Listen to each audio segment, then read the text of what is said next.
I was expecting more of a tutorial when I saw the book. I was expecting more of a tutorial, something to kind of teach you like how to do the henna, how to do the design. But then as I started diving deeper in the book, she goes into the science part of it.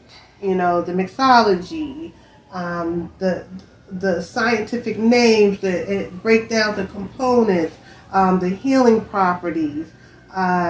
Then you go into, she has sections where the stories that were told when the women was come together to do the henna, the different stories that were passed down. When I started, I was like, wait a minute, this book is way more than what I anticipated. It went into the history, the deep history of henna and how it pictures, or I should say illustrations that I hand, everything in there is pretty much hand drawn.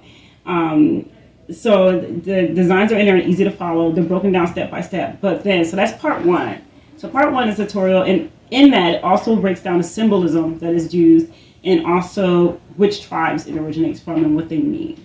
So you have that in part one. And part two is what I call the henna quest. So what I wanted to do with that is I wanted to take you back to like Egypt 6,000 years ago when this was like first popping off, and like what it would have been like in its own context and to experience that. So what the story does is it takes you on that trip with these three women, you know, who are basically in a race to save this baby from being buried alive.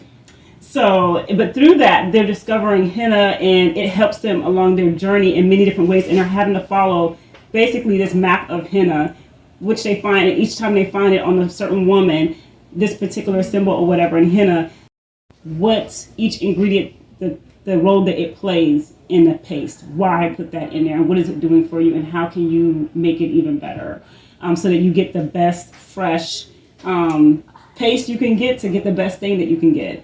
And I think that pretty much covers, and it also goes through ceremonies. There's about probably 7 different ceremonies, because it's pretty much infinite numbers of different henna ceremonies. But this goes through about I believe 7 of them, and in each of them it highlights a story, a prayer, a song, the tea that's served at that ceremony, the type of henna designs that are used for that ceremony, and you get all of that for each one. Because like I said, I want to give it a very holistic experience as far as henna. I didn't want to just be like, okay, here's a recipe, this is how you do it, here's some pictures of some pretty henna, boom.